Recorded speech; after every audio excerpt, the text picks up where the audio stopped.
single photograph. Sarah, Duchess of York, known as Fergie, smiling that old familiar smile, now set it against a new headline. Charities sever ties with Fergie after leak email praising Jeffrey, you know who.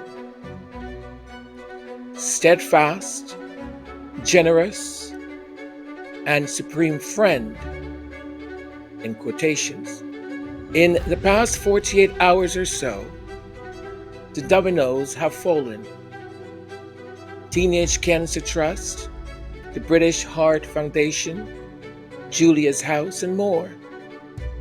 The Washington Post, Reuters, and AP, The Guardian, everyone's running it. The receipts are brutal, the timing impeccable, and the target unmistakable. But here is the real story. This isn't about Fergie alone.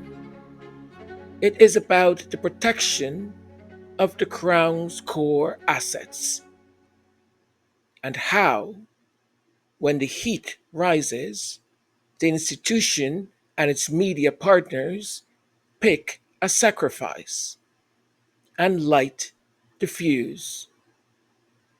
Well, at least that's what my instincts are telling me. This is a controlled detonation to firewall the air and the brand of the monarchy at whatever human cost. Welcome. This is Majesty's Sussex Report, and I'm Antonio. Thank you for spending some of your valuable time here with us. They dress you up in borrowed crowns, invite you in, then tear you down.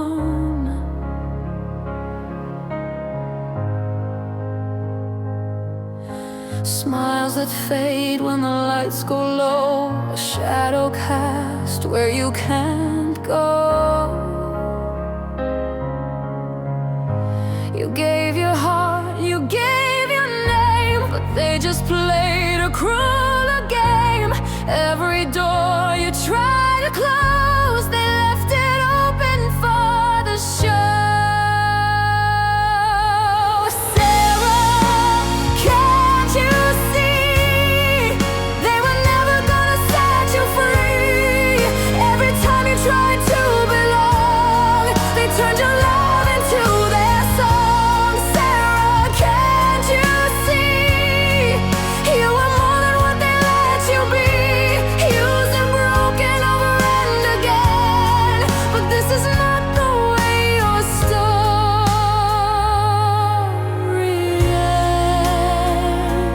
ends. You laughed too loud, they called it sin. You fought so hard to be let in.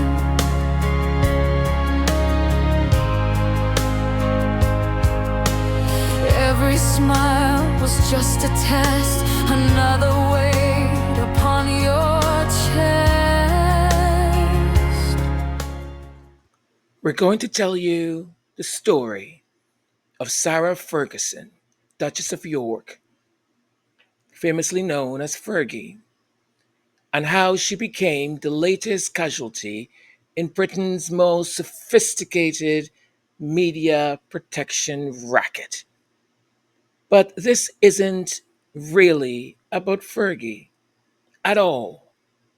This is about how an ancient institution and its modern media partners choose who lives, who dies, and who tells your story. Let's start with a simple fact. In an email, Sarah Ferguson, Duchess of York, expressed support for that man, Epstein, even after he was convicted of soliciting a minor for the means of prostitution. The email dated 2011 contained words that have now become her scarlet letter. She called him a steadfast, generous, and supreme friend. Now, here's where it gets interesting. That email wasn't written yesterday. It wasn't discovered last week. 7 charities, including the Teenage Cancer Trust, removed the former wife of Prince Andrew as a patron or ambassador. But ask yourself this: if the Daily Fail, or whichever outlet, had this smoking gun since 2011, why publish it now? Why, after 13 years, did this suddenly become the story that couldn't wait another day? The answer, my friends, it's timing. It's all about the timing. And timing in the world of royal media management is everything. The blame they wore, they put on you. A crown of thorns you never knew. You stood so still, afraid to fall while they were writing on the wall. When the email hit the headlines, something remarkable happened. A number of charities on Monday severed ties with Sarah Fergie, the ex wife of Prince Andrew, after British newspapers published an email that she reportedly wrote to the late convicted sex offender and financier Epstein, describing him as a supreme friend. Notice the synchronization. Not one charity took a day to consider. Not one waited to hear Fergie's side of the story. The Teenage Cancer Trust, the British Heart Foundation, Julia's House, they all moved in lockstep, as if someone had sent out a memo saying, the directive has changed. Distance yourself now. Sarah Ferguson, then spokesperson, recalls disgraced financier Hannibal Lecter style phone call after she disowned him, a detail that suggests the email was written under duress. After Epstein threatened to destroy her family. But fear doesn't erase words, and context doesn't change the optics. The machine had found its narrative, and the machine was very hungry, to say the least.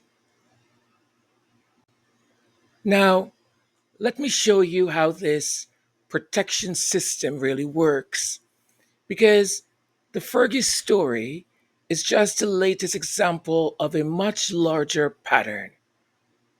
Cast your mind back to September 12th of this year, when Amanda Platell,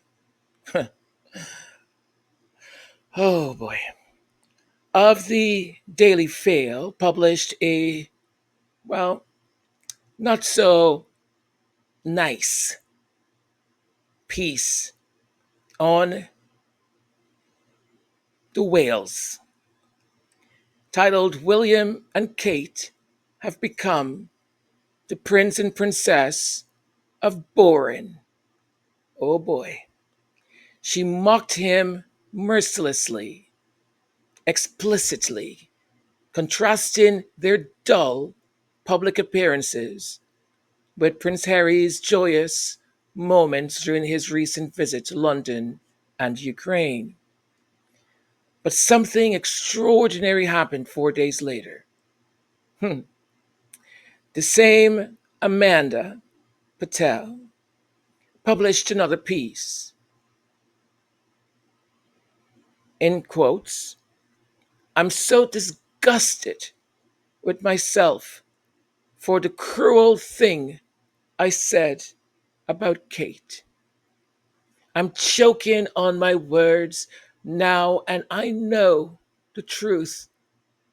Kate, I'm just so sorry. The excuse? Kate was preparing for Trump's state visit. The timing? Convenient beyond belief. Let me ask you, and I mean, be honest. Do you really believe that Amanda Platell, a seasoned columnist with decades of experience, suddenly discovered Kate's state visit preparations and had a moral awakening? Have you read some of the stuff she's written about the Sussexes? Or is it more likely that someone made a phone call? That someone explained the new measures of acceptable criticism. This, you may think, or some may think, is acceptable journalism. It is not. Because it's not journalism, folks. This is correction. This is what happens when the royal protection machine decides you've stepped out of line. Now grovel. Go ahead, do it. Bend the knee, kiss my feet. Gravel. To understand why Fergie is being sacrificed, you need to understand the hierarchy of royal protection. It's not complicated at all, but it is ruthless. At the top sits the monarch, presently King Charles III. Below him, the heir and his immediate family, Prince William, Kate, and their children. Everyone else is expendable. Doesn't matter who it is, they are. They're expendable to be used or discarded as the institution's survival requires. This isn't my interpretation, my friends. This is how the system behaves when alarms go off. And right now, I would say, multiple alarms are, well, screaming. Prince Andrew's association with that man has been a radioactive third rail for years. But Andrew can be completely expelled or vanished. He's the king's brother. And cutting him off entirely might drive him to desperation and to a tell all interview. And we know how well he does in interviews, don't we? To behaviors that could damage the monarchy beyond repair. I mean, it was said that the king rewarded him for staying quiet. So the strategy is containment. Keep him quiet, keep him hidden, and whenever this story surfaces or resurfaces, find someone else to take the heat. Ta-da-da-dan, ta-da-da-dan, enters Sarah Ferguson Fergie. She's perfect for this role. I mean, I didn't know they were casting, but I guess this melodrama, the British monarchy, is always casting its new villains. She's Andrew's ex wife, so she carries some kind of taint by association to that man. She is not a working royal, per se, so discarding her costs the institution really nothing at all. And she's a woman with a history of being portrayed as undignified, unsteady, unreliable. The tabloids have been priming the public to see her as expendable for decades. She is the donkey's whole for the tabloids. She has not have a nice or easy ride. And she's been doing everything possible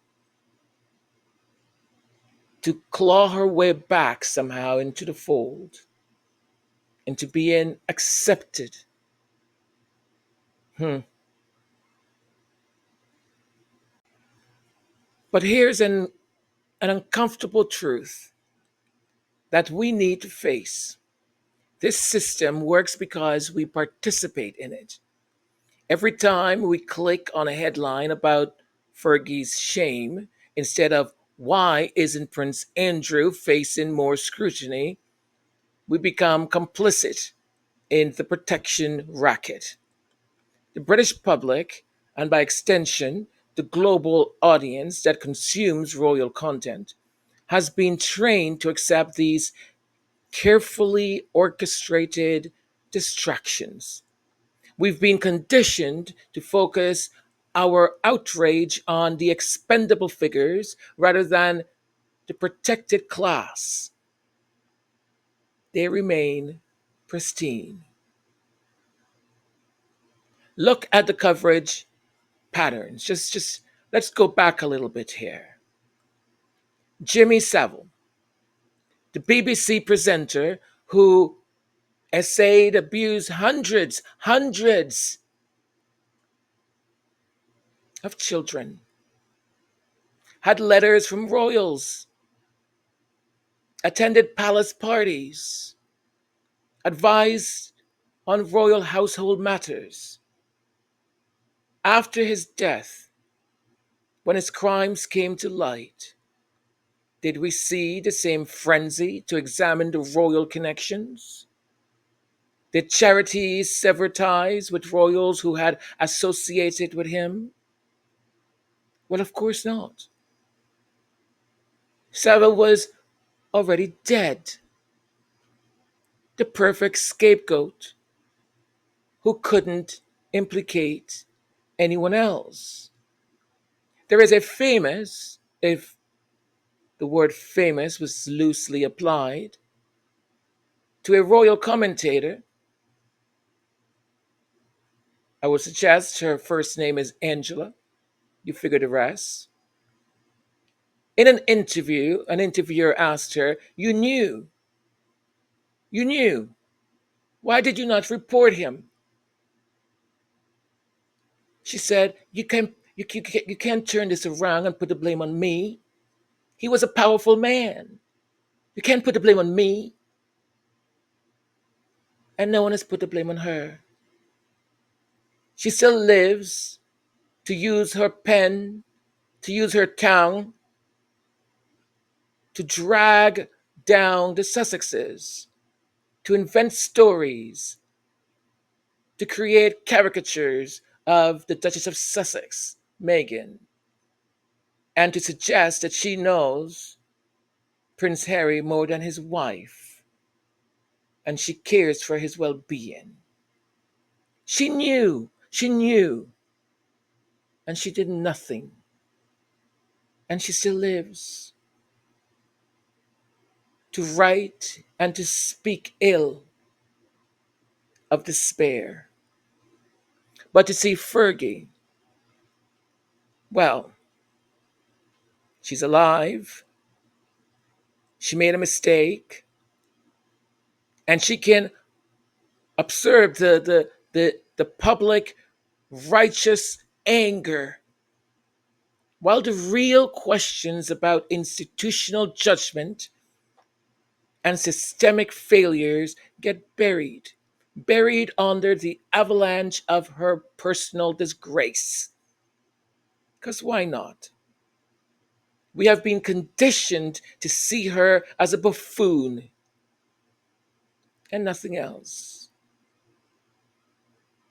Therefore, why not? She has no humanity attached to her. She's a buffoon. So it's easy prey, isn't it? Now, let's talk about why. Why this Fergie distraction is happening. Why is it happening right now? Because the timing tells us everything about who's really being protected. Recent events have put Prince Willie, in an uncomfortable spotlight.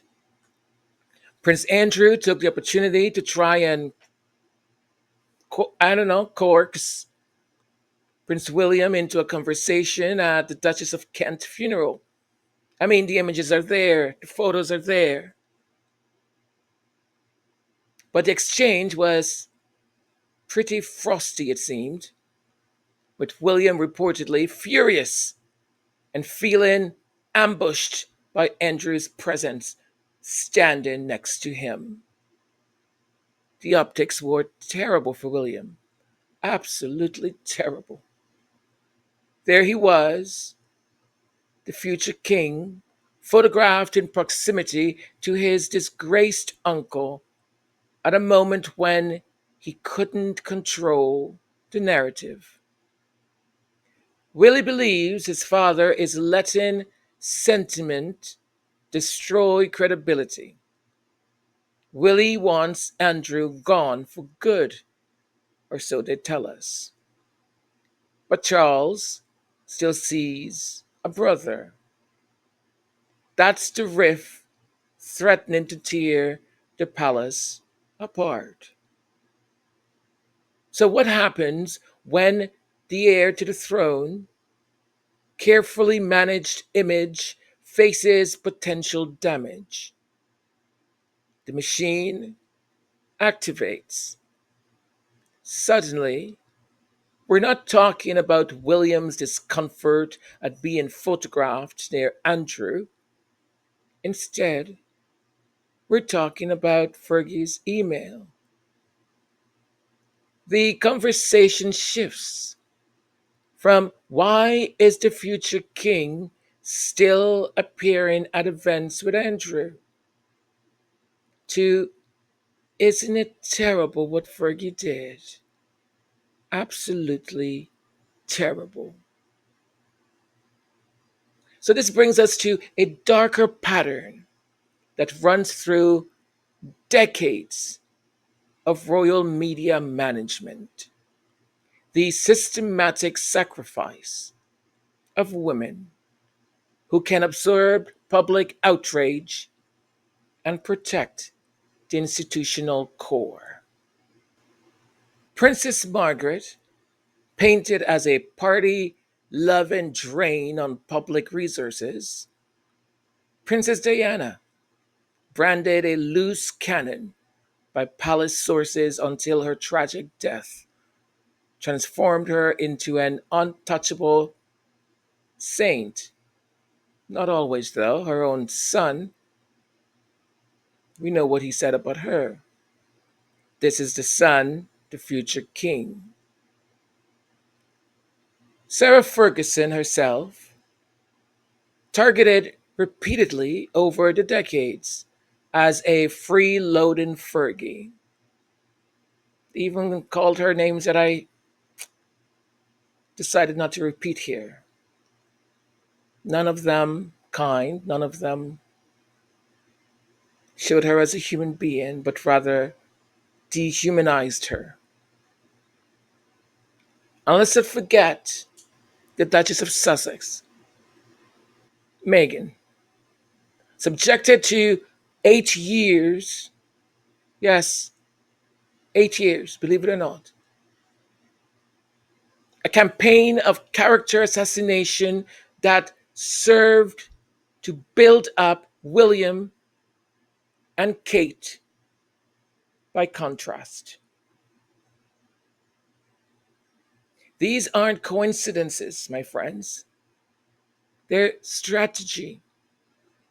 When the monarchy faces existential pressure, it doesn't reform or acknowledge systemic problems.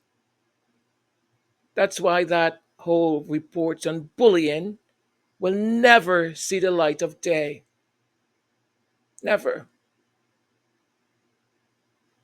What it does, it finds a woman to throw under the proverbial bus. The pattern is always the same: isolate, amplify faults or flaws, feed the media beast until the sacrificial figure is so radioactive that any association with them becomes political suicide. Mission accomplished. The core institution remains pristine, while the public's hunger for accountability gets satisfied by the personal destruction of someone who was already marked as expendable. Expendable.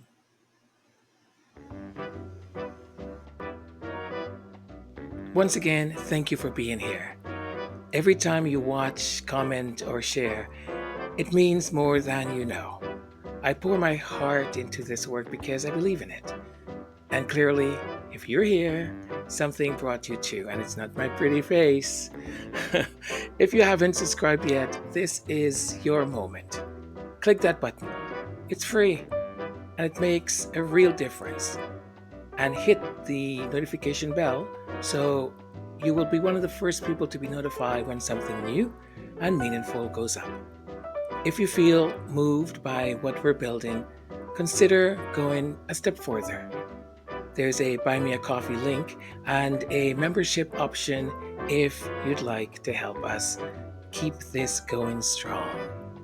It's like lighting a little candle for something you believe in. And whether you're here quietly or loud and proud, leave a comment if you can. It helps the message travel. Thank you so very much. I appreciate you. Thank you.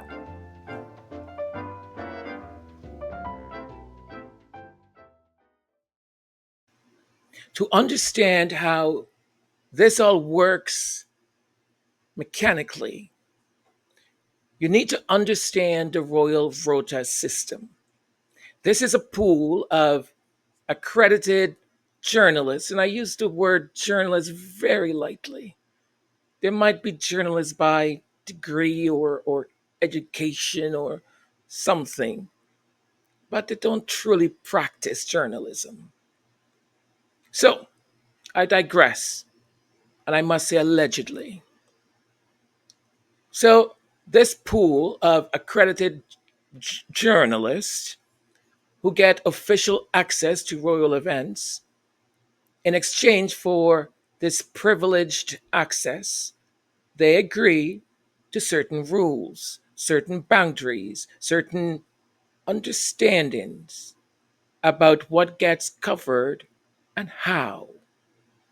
It's a system that breeds dependency.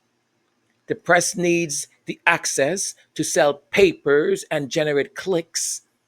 The palace needs the press to control narratives and manage crises. What emerges is not journalism in any meaningful sense.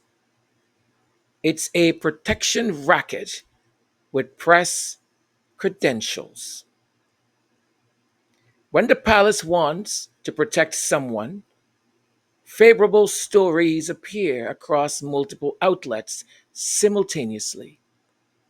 when they want to destroy someone, critical stories proliferate with remarkable coordination. And when they want to shift attention away from a protected figure, suddenly someone's writing about the sacrificial lamb. The beauty of this system is its deniability. No smoking gun memo says write positively about William and negatively about Fergie. Instead, editors and reporters develop an instinct for what kind of coverage maintains their access and what kind loses it. They internalize the palace's priorities and self censorship accordingly. I mean, think about it. Amanda Platell writes her article. Prince Harry has this magnificent positive tour in the UK, goes to Ukraine, right? William is photographed next to Andrew. Questions are being asked as to why the future king is being photographed next to Andrew, seemingly to have a conversation with him. Not very good press at all. On the back of some of the other things that have been mentioned, the holidays. So, how do we spin this now to talk about the cancer? At some point, we need to not mention the cancer and find something else to talk about, to excuse, to cover. And then we start to see this sort of insane apology. Groveling, kissing the ring, the feet, the ground, licking the boot. Oh, Amanda Platell, darling. So she did. What an apology. Mea culpa. So then we see these articles, we see these social media shows and tabloid shows talking about how gracious and beautiful the Princess of Wales looked. How gracious. How the President of the United States couldn't keep his eyes off of her beauty. He even went as far as, some may say, flirting with her. There was a headline, oh, we need to be careful. Trump might want to steal our princess. Am I crazy?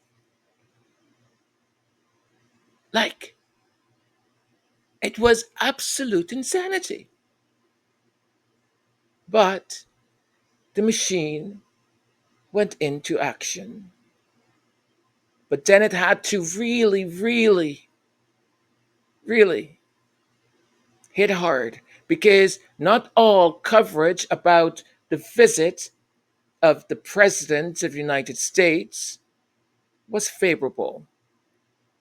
Many, quite a large percentage of people, thought it was just ridiculous, lavish, giving all his attention to a president of ill disrepute. That the princess was cozying up to this man that has links to, who? The same man that Prince Andrew has links to.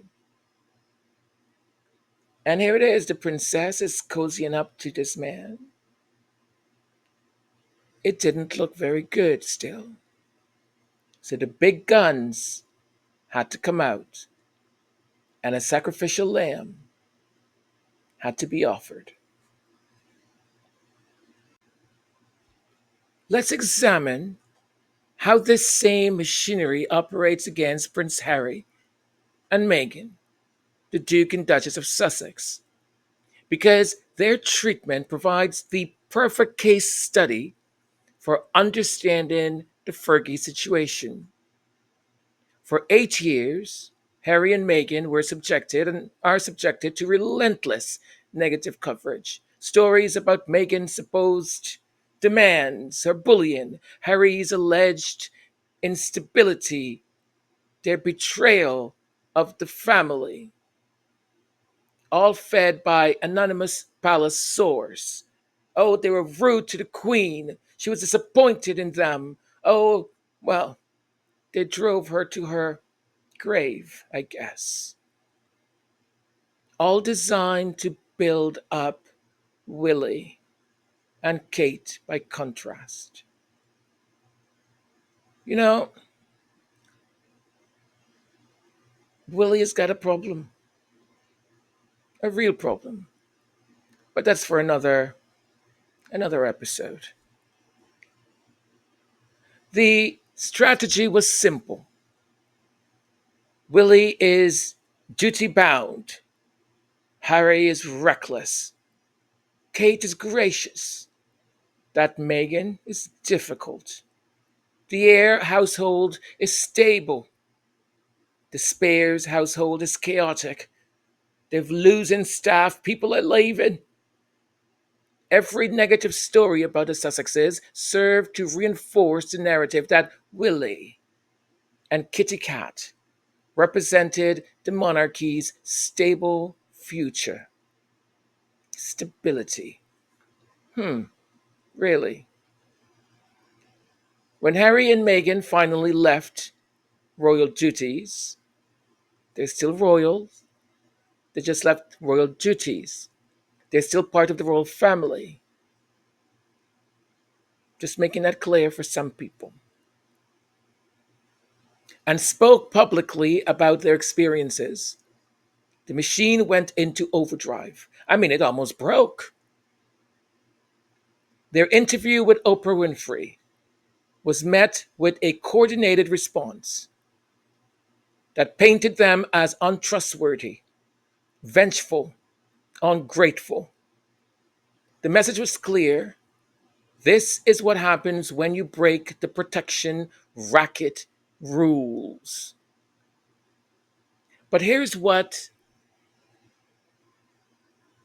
really crucial to understand. The Sussex campaign wasn't really about Harry and Meghan. It was about Willie. Every story that diminished the Sussexes elevated him. Every scandal that touched them made his household look more appealing by comparison. They were sacrificed to protect the heir, the future king, just as Fergie is being sacrificed now to protect Willie and to protect him from association with his uncle, Andrew.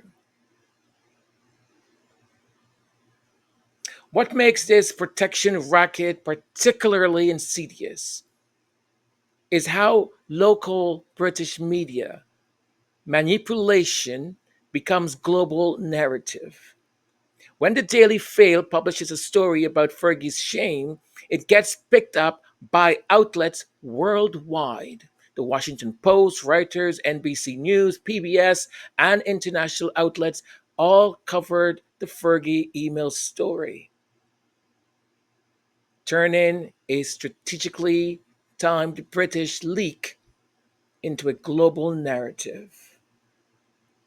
And it's not questioned. It's not questioned. This amplification serves the palace's purposes perfectly.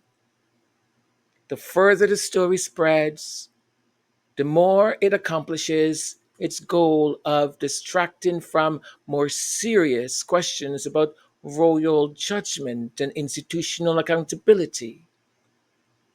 By the time the story reaches audiences in America, Canada, Australia, and beyond, it's been stripped of its local context and strategic timing. It just looks like legitimate news about a royal scandal. But scratch beneath the surface, and you'll find the same pattern repeating: convenient timing, coordinated response, and protection of the institutional core at the expense of an expendable figure. Can't you see? They were never gonna set you free. Every time you tried to belong, they turned your love into their song. Sarah, can't you see? So while the British press is having a field day with Fergie's email, let me ask you the questions they're not asking. Why did it take 13 years for this email to surface? Who had it? Who had it all this time? And why release it now? What other communications between royals and that man remain hidden? Why are we talking about Fergie's poor judgment instead of the systemic failure that allowed that kind of man, that person, to maintain access to royal circles for years? And my friends, he's not the first nor the last. And more fundamentally, why does the British press consistently fail to ask these deeper questions? Why do they accept the role of attack dog when the palace needs distraction, but become lapdogs when the palace needs protection? The answer brings us back to the protection racket. The press gets access, exclusives, and profitable royal content. In exchange, they agree to focus their fire where we're directed and maintain their silence where required. I say this all the time. I seem like a broken record. This is not journalism. And can they please stop calling themselves journalists? It's a business arrangement disguised as news coverage. That's what it is. Look, it's time, I believe. It's time some some kind of moral clarity needs to just sweep into the United Kingdom and lift this eternal fog that is there. Sarah Ferguson wrote that email. Don't get me wrong. She did. She took that man's money. She apologized to a convicted sex offender. These are facts, and they're hers to own. They're hers to own. But the timing of this revelation, the coordination of the response, and the ferocity of the pylon serve interest beyond simple accountability. They create distance between the monarchy's protected core and its radioactive periphery. They satisfy the public's hunger for scandal while insulating the institution, the firm, from deeper scrutiny. Most importantly, they demonstrate how power protects itself in the modern media age, not through censorship or state control, but through strategic revelation, coordinated narrative management, and the careful cultivation of public outrage directed at expendable targets. This matters because it's not just about the royals. These same techniques, strategic timing, coordinated response, sacrificial figures, are used by powerful institutions everywhere to manage crises and protect their core interest. Understanding how it works in the royal context helps us recognize it everywhere else. The Leviston inquiry: how many people went to jail? How many people were held accountable? I believe one or two scapegoats they had. And then they shut the inquiry down. Who was at that state dinner? No other than Murdoch himself. Who was at the last one with the Macron? Lord Rutherford. I mean, it's all right there in front of you. Lift the fog out of your face. Lift it out. So, all of this brings us back to, well, you, us, the audience. Every time you consume that kind of content and believe it, you're making a choice. You can participate in the protection racket by focusing your attention and outrage where you're you're directed to. Look over here. Squirrel over there. Or you can step back and ask the deeper questions about how power operates and how consent for its operation is manufactured. When you see a coordinated media pylon like the one targeting Fergie, the one that's targeting her right now, ask yourself, who benefits from this distraction? Always ask yourself that. Always. What story is being buried while everyone's focuses on the sacrificial figure?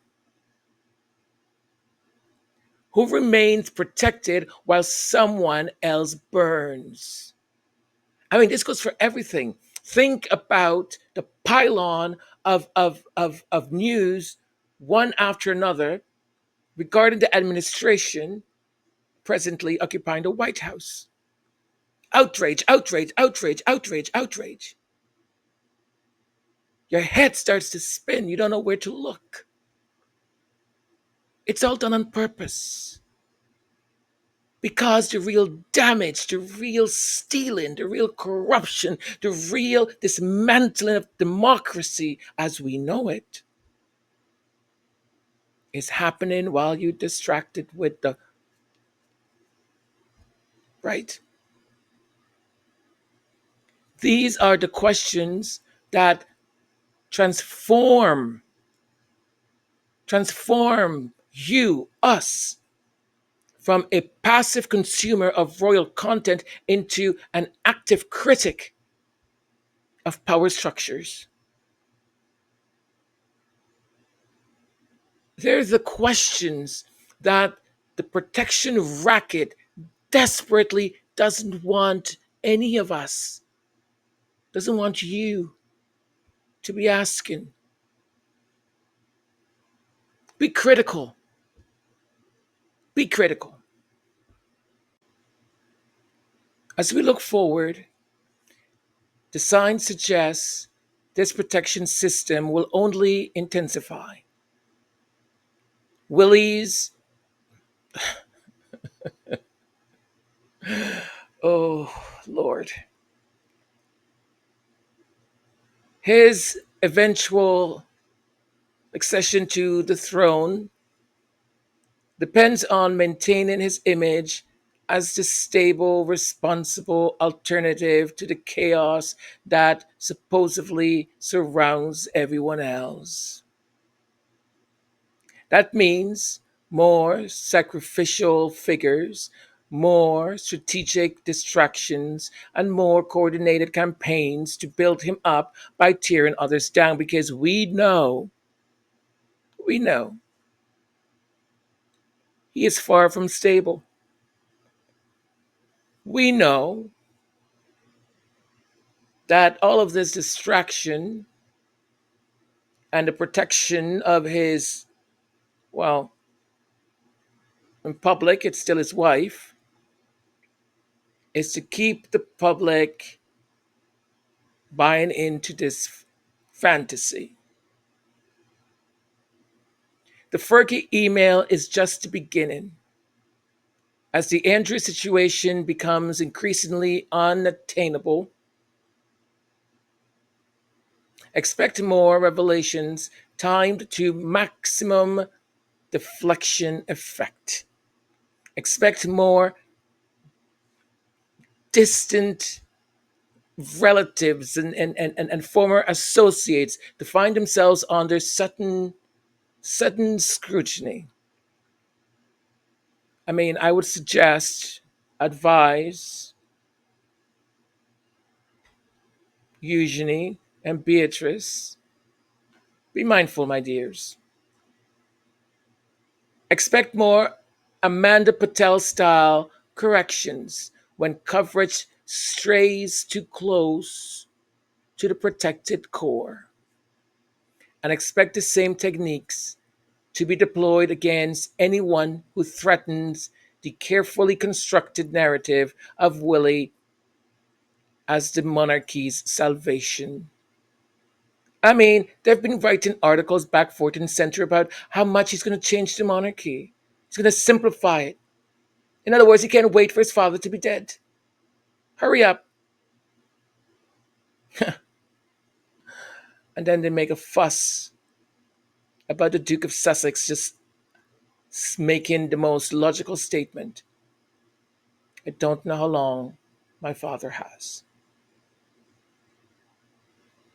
The Sussex campaign, 8 years now. It's almost, you could think of it as a preview of what happens to royals who break rank and succeed. And succeed. The Fergie pylon shows what happens to those who provide convenient distraction. Make your own money. Get out. Like the movie, Get Out. Imagine the dependability on the king or the heir for your income, for your survival. Imagine. But here's what they don't want you to know. This system only works if we participate in it. Every click on a Fergie shame story instead of an Andrew accountability piece Every shared article about royal drama instead of royal finances, every moment we spend debating whether Fergie should lose her title instead of asking why the institution that enabled that man access still operates unchanged. By all means, do share this article, this episode. Subscribe if you are new. Like, comment, because what we're doing here, we're not piling on Fergie. We are outlining the structure, how it operates. We do research. We read. If you believe in a fair press and a just society, then demand more than spectacle. And this is for, especially, my brothers and sisters in United Kingdom.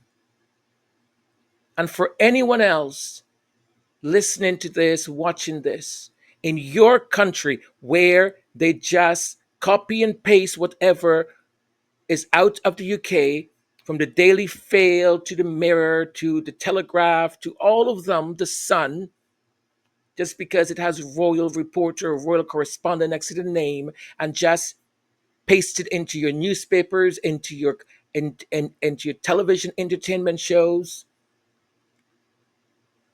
as just truthful, as gospel. Demand accountability, demand that they check the story. Anonymous sources is not verifiable.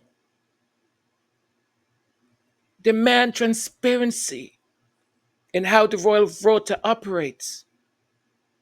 Demand that the same energy spent examining Fergie's inbox be spent examining the systems that made that man welcome in polite society until it was too late. He's not the only one. There's a list of them. A list of them. When you see the next correction column praising a princess after a strategic scolding, recognize the draft of the palace fan. Then look for what story it just blew off the front page. And so we return to where we started, but hopefully with clearer vision. Sarah, the Duchess of York, Fergie, is being thrown under the bus, not only because of what she did, but because of who she can protect by taking the hit.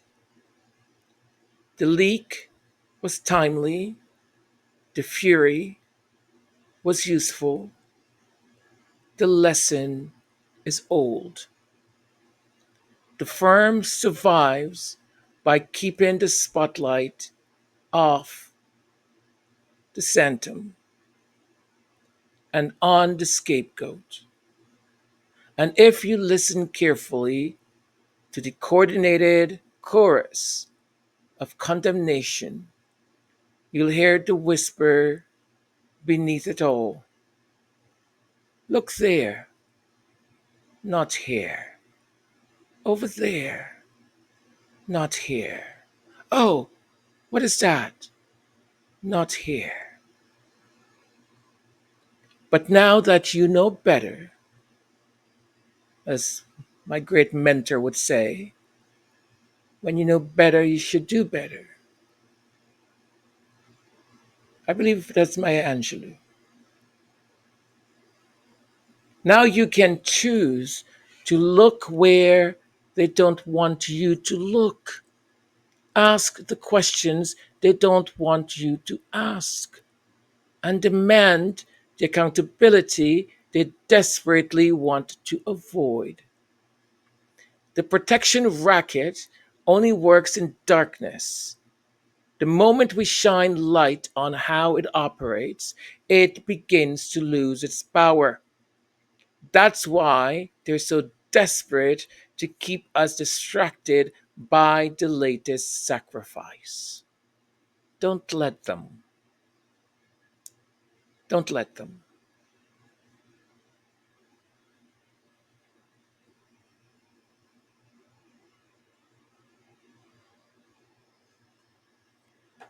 Well, my friends, we've come to the end. I truly hope that you've gained something or learned something, or what you already knew has been reinforced. I thank you from the bottom of my heart for joining this investigative report.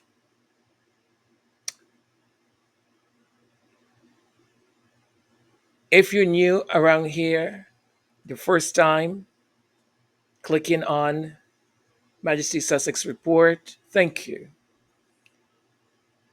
If you went through this entire episode, why not subscribe? Thank you. For new subscribers, welcome. You are so welcome, and thank you for being part of our little engine, our little train that is just choo-chooing along, doing its thing in this very busy and crazy and convoluted world. Thank you for being here and for entrusting us. For our very, very delicious and wonderful vintage subscribers, our royal court, our members, thank you. You are the backbone of this channel. Without you, without you, we wouldn't be where we are today. Your support has been magnificent. Thank you for your comments. Thank you for your likes. Thank you for sharing. Thank you for downloading. Thank you, thank you, thank you. Thank you for your contributions, your donations. Everything helps. It truly helps. I, on my end, will continue to do the work that I do for this channel with the best integrity and the best I know how in that time and moment. And perhaps and hopefully, we all learn. This channel has its serious moments, it has its fun moments, and it has creative moments and all of that. And I try to bring a little bit of that in every piece of work I bring to you. I truly hope that you continue to support the work, and I thank you from the bottom of my heart. I thank you very much. Lastly, anyone powerful is working very hard to direct your attention in one direction, that's exactly when you should look the other way. Because then you will discover what's underneath the belly of the beast. You're all just great, fabulous, fantastic people. Beautiful. I thank you. Now it's time for me to say adieu. So take care of yourselves. Be kind. Be kind to yourselves. Be kind to your loved ones. Until we speak again, my friends. Bye for now. Mwah.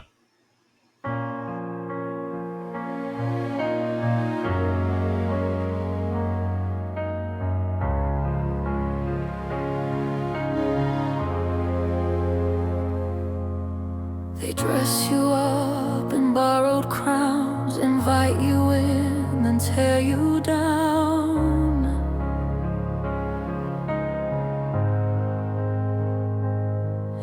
Smiles that fade when the lights go low, a shadow cast where you can't go. You gave your heart, you gave your name, but they just played a crueler game. Every door you tried to close, they left it open for the show. Sarah, can't you see? They were never gonna set you free. Every time you tried to belong, they turned your love into their song. Sarah, can't you see? You were more than what they let you be, used and broken over and again. But this is not the way your story ends. You laughed too loud, they called it sin. You fought so hard to be let in.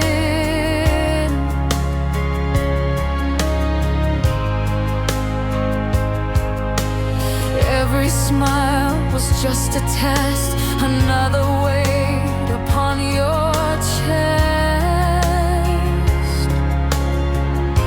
The blame they wore, they put on you, a crown of thorns you never knew. You stood so still, afraid to fall, while they were writing on the wall. Sarah, can't you see? They were never gonna set you free. Every time you tried to belong, they turned your love into their song. Sarah, can't you see? You were more than what they let you be, used and broken over and again. But this is not the way your story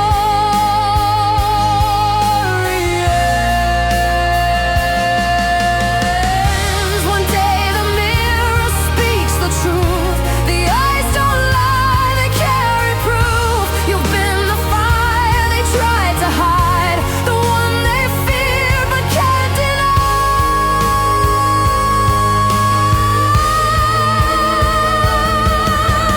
Sarah, can't you see?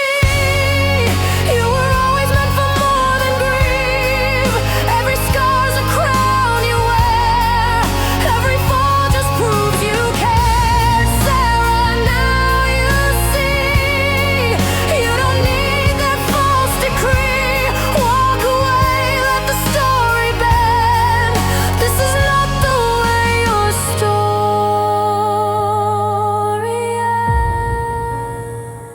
ends. Sarah, can't you see? The chains are gone,